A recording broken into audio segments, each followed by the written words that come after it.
Praise the Lord. ದೇವರ ನಾಮಕ್ಕೆ ಸ್ತೋತ್ರವಾಗಲಿ. Every time when we come to this video, through video, ಪ್ರತಿ ಸಾರಿ ನಾವು ಈ ವಿಡಿಯೋ ಮುಖಾಂತರ ಬಂದಾಗ what will happen, ಏನಾಗುತ್ತದೆ ಗೊತ್ತಾ? we'll be having lot of rejoice in our hearts. ನಮ್ಮ ಹೃದಯದಲ್ಲಿ ಹೆಚ್ಚಾದ ಒಂದು ಸಂತೋಷ. Because we are seeing the camera. ಯಾಕಂದ್ರೆ ನಾವು ಕ್ಯಾಮೆರಾನ ನೋಡುತ್ತಿದ್ದೇವೆ. But we know who all our friends and dear ones is there, who is watching us. ನಮಗೆ ಗೊತ್ತು ನಮ್ಮ ಸ್ನೇಹಿತರು, ನಮ್ಮ ಬಂಧು ಮಿತ್ರರು ಯಾರೆಲ್ಲ ಇದ್ದಾರೋ ಅವರೆಲ್ಲರೂ ವೀಕ್ಷಿಸುತ್ತಿದ್ದಾರೆ. Hallelujah. Hallelujah. Also public people are watching this. Public ಅಲ್ಲಿರುವ ಜನಗಳು ಸಹ ಇದನ್ನು ವೀಕ್ಷಿಸುತ್ತಿರುತ್ತಾರೆ. So we glad to always share the word of God. ದೇವರ ವಾಕ್ಯವನ್ನು ಹಂಚಿಕೊಳ್ಳುವುದಕ್ಕೆ ಯಾವಾಗಲೂ ನಾವು ಸಂತೋಷವಾಗಿರುತ್ತೇವೆ. Today may be uploading late. ಈ ದಿನ ನಾವು ತುಂಬಾ ನಿಧಾನವಾಗಿ ಅಪ್ಲೋಡ್ ಮಾಡುತ್ತಿದ್ದೇವೆ. Because we have a morning service in other place, and afternoon there was somebody passed away.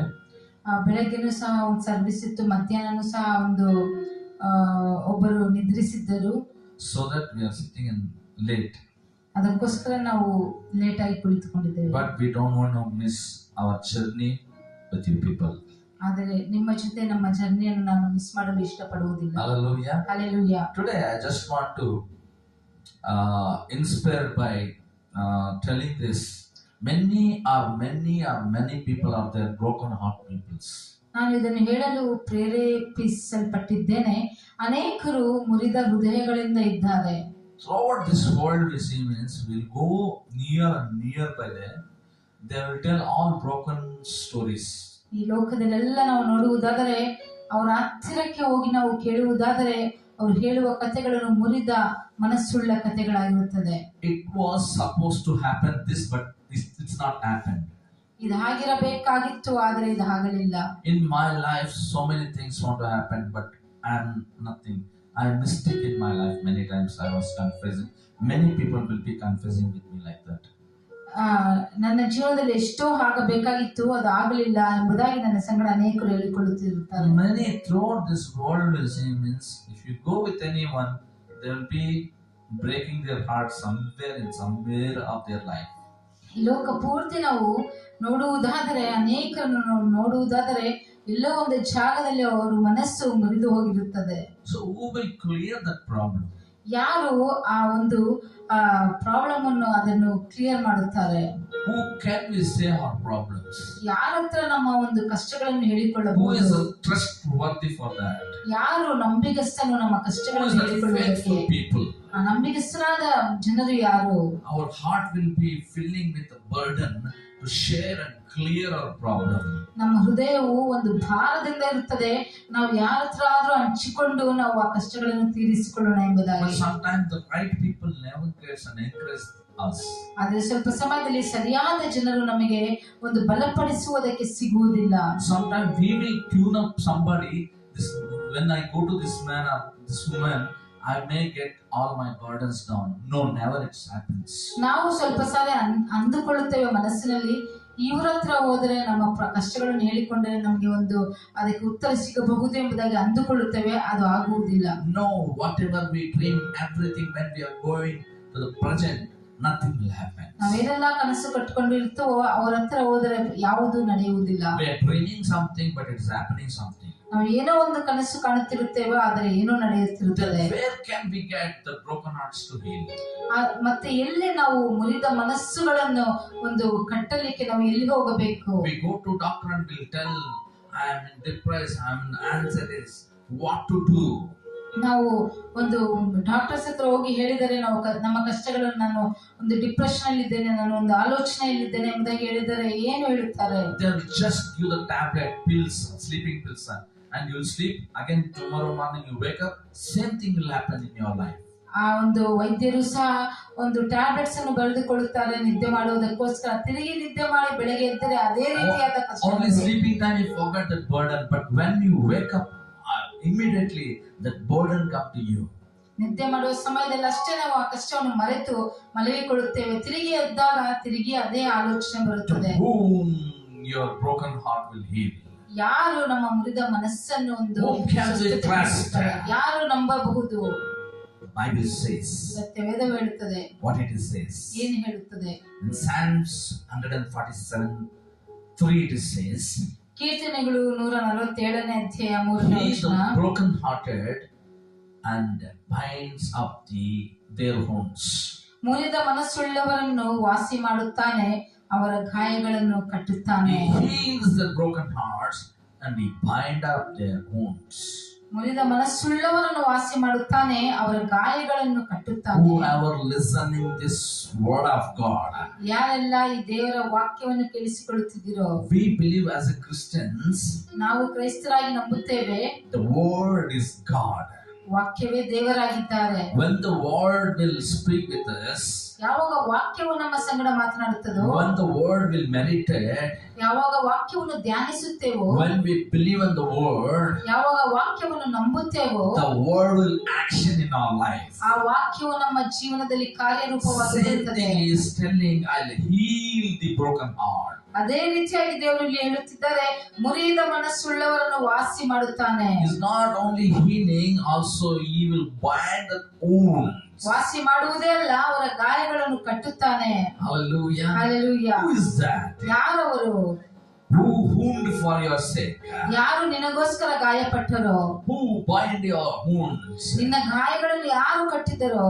Hallelujah. Hallelujah. The Bible says, ಸತ್ಯವೇದ ಹೇಳುತ್ತದೆ. what it says? ಏನು ಹೇಳುತ್ತದೆ? Jesus Christ came to this earth to heal you completely. Through his stripes we are healed. ಯೇಸು ಸ್ವಾಮಿ ಈ ಭೂಮಿಗೆ ಬಂದದ್ದು ನಿನ್ನನ್ನು ವಾಸಿ ಮಾಡುವುದಕ್ಕೆ. ಆತನ ಬಾಸೊಂಡಗಳಿಂದ ನಾವು ಸ್ವಸ್ಥತೆಯನ್ನು He ಪಡೆದುಕೊಂಡಿದ್ದೇವೆ. is only we can trust. ಆತನೊಬ್ಬನನ್ನೇ ನಾವು ನಂಬಬಹುದು. Hallelujah. Hallelujah. Hallelujah. Hallelujah. So the Bible says in Psalms, he says, ಸತ್ಯವೇದದಲ್ಲಿ ಕೀರ್ತನೆಗಳಲ್ಲಿ ಹೇಳಲ್ಪಟ್ಟಿದೆ. what it says? ಏನು ಹೇಳಿದೆ? He heals our broken hearted. ಅವರು ಮುರಿದ ಮನಸ್ಸುಳ್ಳವರನ್ನು ವಾಸಿ ಮಾಡುತ್ತಾನೆ. Today you and me, many places still we are broken hearted only. ಈ ದಿನದಲ್ಲಿ ನೀನು ಮತ್ತೆ ನಾನು ಅನೇಕ ವಿಷಯಗಳಲ್ಲಿ ಮುರಿದ ಮನಸ್ಸುಳ್ಳವರಾಗಿದ್ದೇವೆ. We want to trust the Lord Almighty God. ನಾವು ದೇವರನ್ನು ನಂಬಬೇಕು. Hallelujah. Hallelujah. And what it says another word. ಇನ್ನೊಂದು ವಚನ ಏನು ಹೇಳುತ್ತದೆ? We'll see Peter, 1 Peter 5:7. ಪೇತ್ರನೇ ಬರೆದ ಮೊದಲನೆಯ ಪತ್ರಿಕೆ, because of our brokenness we will get anxieties. ನಮ್ಮ ಒಂದು ಮುರಿದ ಮನಸ್ಸಿನಿಂದ ನಾವು ಒಂದು ಆಲೋಚನೆಗೆ ಚಿಂತೆ ಮಾಡುವುದಕ್ಕೆ ನಾವು ಪ್ರಾರಂಭಿಸುತ್ತೇವೆ. The broken heart makes us to think more and we will go to depress. ಒಂದು ಆ ಮುರಿದ ಮನಸ್ಸು ನಾವು ತುಂಬಾ ಚಿಂತೆ ಮಾಡಿ ನಾವು ಚಿಂತೆಗೆ ಒಳಗಾಗುತ್ತೇವೆ. So that what we want to do? ಏನು ಮಾಡಬೇಕು? What is the solution for that? ಅದಕ್ಕೆ ಒಂದು ಉತ್ತರ ಏನು? The Peter says here. ಪೇತ್ರನು ಇಲ್ಲಿ ಹೇಳುತ್ತಾನೆ. What Peter says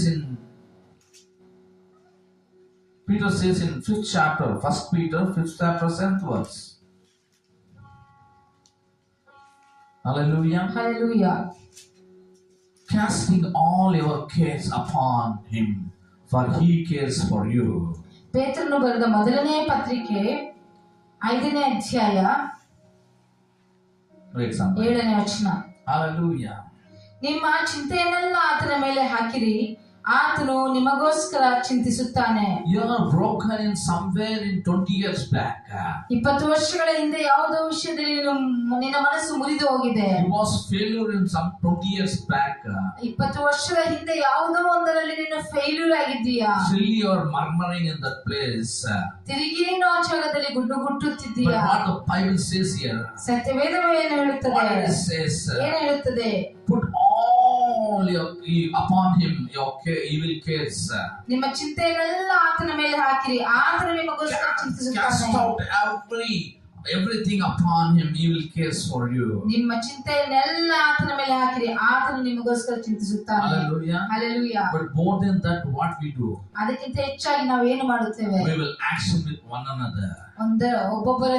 ಒಬ್ಬರಿಗೊಬ್ಬರು ನಾವು ಮಾತನಾಡುತ್ತೇವೆ. We will fight with one another. ಒಬ್ಬರಿಗೊಬ್ಬರು ಜಗಳವಾಡುತ್ತೇವೆ. What will happen? ಏನಾಗುತ್ತದೆ? More you will get burden. ಹೆಚ್ಚಾದ ಒಂದು ಭಾರ ಬರುತ್ತದೆ. When you are not you are broken heart. Through the broken heart, you will go to anxieties. And third one, what will happen? again you will be missing your peace.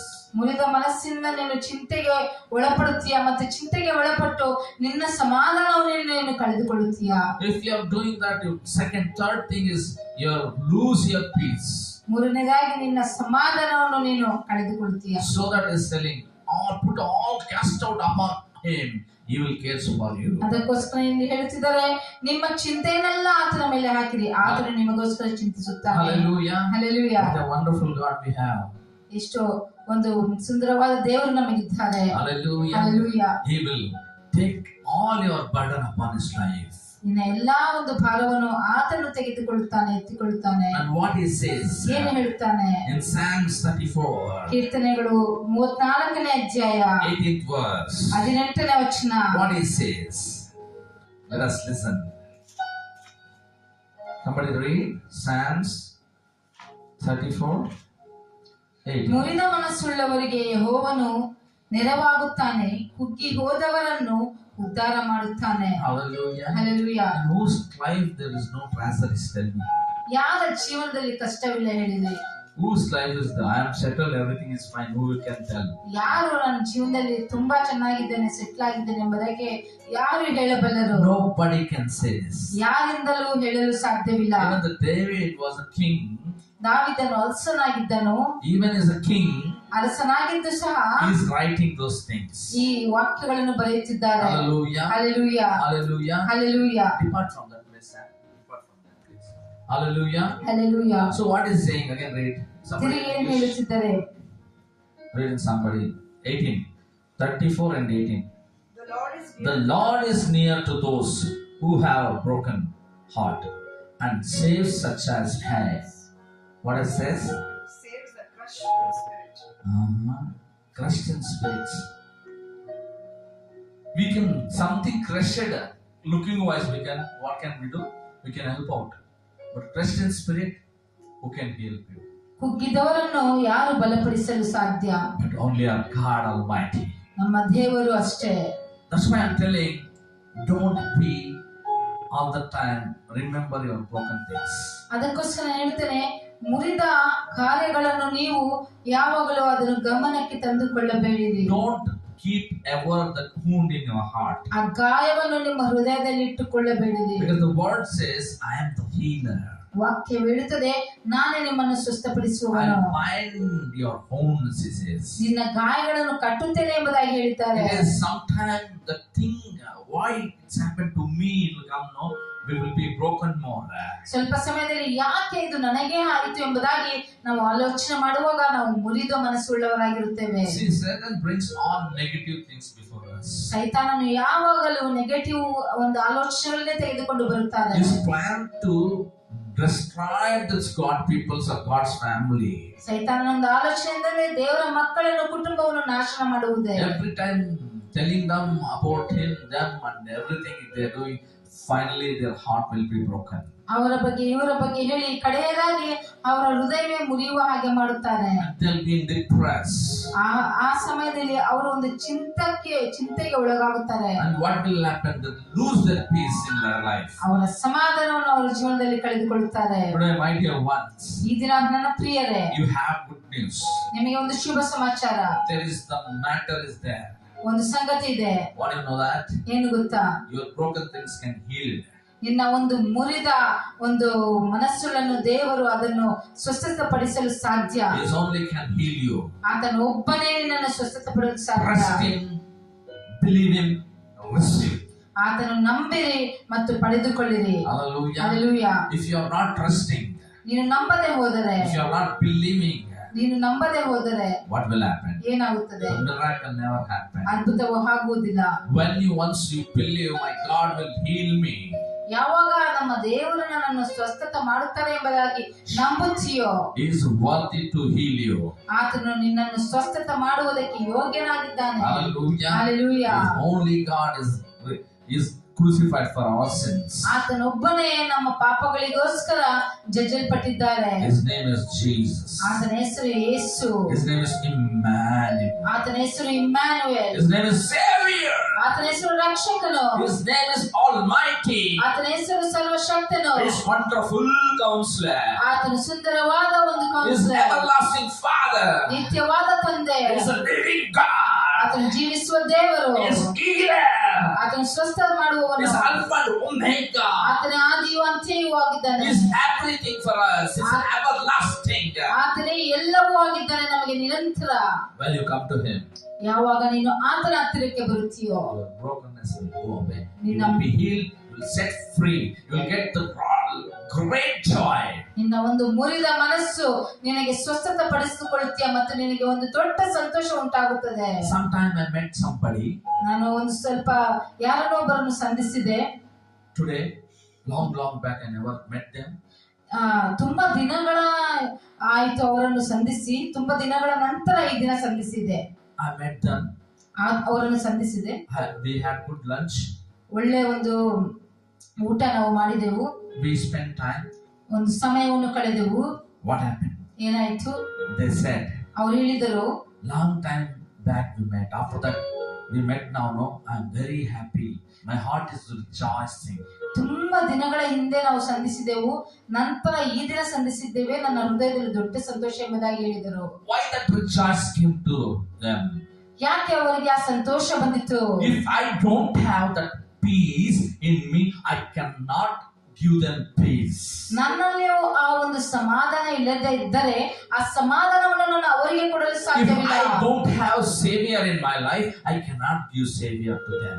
ರಕ್ಷಕರು ನನ್ನಲ್ಲಿ ಇಲ್ಲದೆ ಇದ್ದರೆ ರಕ್ಷಕನನ್ನು ಅವರಿಗೆ ಕೊಡಲು If ಸಾಧ್ಯವಿಲ್ಲ. I don't know, I don't have peace or happiness in me, how can I give to others? ನನ್ನಲ್ಲಿ ಸಮಾಧಾನ ಸಂತೋಷ ನನ್ನಲ್ಲಿ ಇಲ್ಲದೆ ಇದ್ದರೆ ಬೇರೆಯವರಿಗೆ ಕೊಡಲು ಯಾವ ರೀತಿಯಲ್ಲಿ It ಸಾಧ್ಯ? is not about Kiran, it is about Jesus. ಇದು ಕಿರಣ್ ಬಗ್ಗೆ ಅಲ್ಲ, ಇದು ಯೇಸು ಸ್ವಾಮಿಯ ಬಗ್ಗೆ. Hallelujah. Hallelujah. When you lift up and when you glorify His name, you always will be enlightened. ಯಾವಾಗ ಆತನ ಹೆಸರನ್ನು ಎತ್ತಿ ಹಿಡಿದು ನೀನು ಘನಪಡಿಸುತ್ತೀಯೋ ನಿನ್ನನ್ನು ನೀನು ದೇವರು ಘನಪಡಿಸುತ್ತಾರೆ. Hallelujah. Hallelujah. Wherever you go with the broken heart people, they will be healed completely. ನೀನು ಎಲ್ಲೆಲ್ಲ ನೀನು ಮುರಿದ ಮನಸ್ಸುಳ್ಳವರ ಹತ್ತಿರ ಹೋಗುತ್ತೀಯೋ ಅವರು By ಸ್ವಸ್ಥತೆ your ಹೊಂದಿಕೊಳ್ಳುತ್ತಾರೆ. counseling, they are healed completely. ನಿನ್ನ ಒಂದು ಮಾತುಗಳಿಂದ ಅವರು ಸ್ವಸ್ಥತೆ ಹೊಂದಿಕೊಳ್ಳುತ್ತಾರೆ. They may crying every day, but when you enter, they rejoice. ಯಾವಾಗಲೂ ಅಳುತ್ತಾ ಇರಬಹುದು, ಆದರೆ ನೀನು ಒಂದು ಅವರ ಮನೆಗೆ ನೀನು ಕಾಲಿಟ್ಟಾಗ ಸಂತೋಷ. The Bible says that Almighty is dwelling in you. ಸತ್ಯವೇದ ಹೇಳುತ್ತದೆ, ಸರ್ವಶಕ್ತನು ನಿನ್ನಲ್ಲಿ ವಾಸ ಮಾಡುತ್ತಿದ್ದಾನೆ. Who will carry His presence wherever they go? The impossible things will happen possible. ಯಾವಾಗ ಆತನ ಪ್ರಸನ್ನತೆಯನ್ನು ನಾವು ಯಾವಾಗಲೂ ಎತ್ತಿಕೊಂಡು ಹೋಗುತ್ತೀವೋ ಅಸಾಧ್ಯವಾದ ಕಾರ್ಯಗಳು ಸಾಧ್ಯವಾಗುತ್ತದೆ. The Bible says, if you believe, you see the glory of God. ಸತ್ಯವೇದ ಹೇಳುತ್ತದೆ, ನೀನು ನಂಬಿದರೆ ದೇವರ ಮಹಿಮೆಯನ್ನು ಕಾಣುವೆ. Hallelujah. Hallelujah. My dear ones, ಪ್ರಿಯರೇ, this is the season for a reason. ಇದು ಒಂದು ಸೀಸನ್ ಆಗಿದೆ, ರೀಸನ್ಗೋಸ್ಕರ. Last time also I told you all people, ಕಡೆಯ ಸಾರಿ ನಾನು ಹೇಳಿದ್ದೇನೆ, please be in prayers. ಪ್ರಾರ್ಥನೆಯಲ್ಲಿ ಇರಿ. Family, be in prayers. ಕುಟುಂಬಗಳಲ್ಲಿ ಪ್ರಾರ್ಥನೆಯಲ್ಲಿ ಇರಿ. Bachelors, be in prayers. Bachelors ಪ್ರಾರ್ಥನೆಯಲ್ಲಿ ಇರಿ. Youths, be in prayers. ಯೌವನಸ್ಥರ ಪ್ರಾರ್ಥನೆಯಲ್ಲಿ ಇರಿ. Hallelujah. Hallelujah. So I'm telling, this is wonderful time. ನಾನು ಹೇಳ್ತಿದ್ದೇನೆ, ಇದು ಸುಂದರವಾದ ಸಮಯ. Don't miss your opportunity. ನಿನ್ನ ಒಂದು ಅವಕಾಶವನ್ನು ನೀನು ಮಿಸ್ ಮಾಡಿಕೊಳ್ಳಬೇಡ. So Jesus is the reason for this season. Yesu ಸ್ವಾಮಿಯೇ ಕಾರಣವಾಗಿದ್ದಾರೆ ಈ ಒಂದು Any broken ಸಮಾರಂಭಕ್ಕೆ. heart people, any kind of wound, you never forget in your lifetime. ಆತನು ಮುರಿದ ಮನಸ್ಸುಳ್ಳವರನ್ನು ಮರೆಯುವುದಿಲ್ಲ. Any broken heart, ಯಾವುದೇ ಒಂದು ಮುರಿದ ಮನಸ್ಸು, any kind of wounds in your life, ಯಾವುದೇ ನಿಮ್ಮ ಜೀವನದಲ್ಲಿ ಗಾಯವಿದ್ದರೂ God will visit you. ದೇವರು ನಿನ್ನನ್ನು ಸಂಧಿಸುತ್ತಾರೆ. Hallelujah. Hallelujah. He will heal you. ಆತನು ನಿನ್ನನ್ನು ಸ್ವಸ್ಥತೆ ಪಡಿಸುತ್ತಾರೆ. He will bind your wounds. ನಿನ್ನ ಗಾಯಗಳನ್ನು ಕಟ್ಟುತ್ತಾರೆ. All you want to do prayer in this season. ನೀನು ಒಂದೇ ಮಾಡಬೇಕು, ಈ ಒಂದು ಸೀಸನ್ ಅಲ್ಲಿ ಪ್ರಾರ್ಥನೆ ಮಾಡಬೇಕು. Hallelujah. Hallelujah. Pray. ಪ್ರಾರ್ಥಿಸು ಪ್ರಾರ್ಥಿಸು ಪ್ರಾರ್ಥಿಸು. New Year you are entering, very days are there. ಹೊಸ ವರ್ಷವನ್ನು ನೀವು ಕಾಲಿಡುವುದಕ್ಕೆ ಸ್ವಲ್ಪ ದಿನಗಳೇ ಇದೆ. See, we are going to the battlefield. We want the armor of God. ನಾವು ಒಂದು ಯುದ್ಧ ಭೂಮಿಗೆ ಹೋದರೆ ನಮಗೆ ಒಂದು ವಸ್ತ್ರ ಬೇಕು. So this prayer will make us the armor of God. ಈ ಒಂದು ಪ್ರಾರ್ಥನೆ ಸರ್ವಾಯುಧಗಳನ್ನು ನಮಗೆ ದೇವರಾಗಿ ಕೊಡುತ್ತಾರೆ. Hallelujah. Hallelujah. So let us pray. Don't waste your time. Unnecessary things. ಸಮಯವನ್ನು ವ್ಯರ್ಥವಾದ ಕಾರ್ಯಗಳಲ್ಲಿ ನೀವು ವೇಸ್ಟ್ ಮಾಡದೆ ಪ್ರಾರ್ಥಿಸಿರಿ. Whenever you get time, just pray. ನಿಮಗೆ ಸಮಯ ಸಿಕ್ಕಾಗೆಲ್ಲ ಪ್ರಾರ್ಥಿಸಿ. Just when you are sitting quietly, pray in the spirit. ನೀವು ಸುಮ್ಮನೆ ಕುಳಿತಿದ್ದಾಗ ಆತ್ಮದಲ್ಲಿ ಪ್ರಾರ್ಥಿಸಿರಿ. Some people will say, why you are not praying? No sound. ಸ್ವಲ್ಪ ಜನ ಕೇಳ್ತಾರೆ, ಪ್ರಾರ್ಥಿಸುತ್ತಿಲ್ಲವಾ, ಒಂದು ಶಬ್ದವೇ We ಇಲ್ಲ. can pray silent prayers also. ನಾವು ಸೈಲೆಂಟ್ ಆಗಿದ್ದು ಪ್ರಾರ್ಥಿಸಬಹುದು. Hallelujah. Hallelujah. God will bless you all. ದೇವರು ನಿಮ್ಮನ್ನೆಲ್ಲ ಆಶೀರ್ವದಿಸಲಿ. But don't forget to seek the Savior Jesus. ಆದರೆ ರಕ್ಷಕನಾದ ಯೇಸು ಸ್ವಾಮಿಯನ್ನು ಹುಡುಕಲಿಕ್ಕೆ ನೀವು ಮರೆಯಬೇಕು. He heals your wounds. ನಿನ್ನ ಗಾಯಗಳನ್ನು ವಾಸಿ ಮಾಡುತ್ತಾರೆ. He bind all your broken heart. ನಿನ್ನ ಮುರಿದ ಹೃದಯವನ್ನು ಕಟ್ಟುತ್ತಾರೆ. May God bless this. ದೇವರು ಇದನ್ನು ಆಶೀರ್ವದಿಸಲಿ. Hallelujah. Hallelujah. Let us close our eyes and look unto Jesus. ಕಣ್ಣುಗಳನ್ನು ಮುಚ್ಚಿ ನಾವು ಯೇಸುವನ್ನು ನೋಡುವವರಾಗೋಣ. Gracious Heavenly Father, ಕೃಪೆಯುಳ್ಳ ಪರಲೋಕದ ತಂದೆಯೇ, as Lord today you spoken with us, ತಂದೆ ಈ ದಿನ ನೀವು ನಮ್ಮ ಸಂಗಡ I ಮಾತನಾಡಿದ್ದೀರಿ. heal the broken hearts. ತಂದೆ ಮುರಿದ ಹೃದಯಗಳನ್ನು ನೀವು ವಾಸ ಮಾಡುತ್ತೀರಿ, And ವಾಸಿ ಮಾಡುತ್ತೀರಿ. bind the wounds. ಗಾಯಗಳನ್ನು ಕಟ್ಟುತ್ತೀರಿ. Lord, today anybody, any situation, it may years together, that wound is not healed. Lord, I am releasing your Lord presence and anointing upon whoever watching this. Let the wounds will be healed completely, and Lord, we bind them. Lord, the broken heart will be cleared and healed completely, Lord Jesus. ತಂದೆ ಅನೇಕ ವರ್ಷಗಳಿಂದ ಇಲ್ಲ ಅನೇಕ ದಿನಗಳಿಂದ ತಂದೆ ಅವರ ಗಾಯಗಳು ಹಾಗೆ ಇದೆಯೋ ಇಲ್ಲ ಮುರಿದ ಮನಸ್ಸು ಹಾಗೆ ಇದೆಯೋ ನಮಗೆ ಗೊತ್ತಿಲ್ಲ ತಂದೆ. ಆದ್ರೆ ಈ ದಿನದಲ್ಲಿ ತಂದೆ ನಿಮ್ಮ ವಾಕ್ಯದ ಮುಖಾಂತರ ಅವರ ಗಾಯಗಳನ್ನು ಕಟ್ಟಬೇಕು ತಂದೆ. ನೀವು ಅವರ ಮುರಿದ Let their heart will be rose, the peace, the shalom. ಅವರ ಹೃದಯವು ಸಮಾಧಾನವನ್ನು ಪಡೆದುಕೊಳ್ಳಲಿ. Shalom. In the name of Jesus Christ we pray. ಯೇಸುವಿನ ನಾಮದಲ್ಲಿ ನಾವು ಪ್ರಾರ್ಥಿಸುತ್ತೇವೆ. Amen. Amen. Amen. Amen. We'll see you next week. Take care. ಮುಂದಿನ ವಾರ ನಾವು ನೋಡಿಕೊಳ್ಳೋಣ. Bye-bye.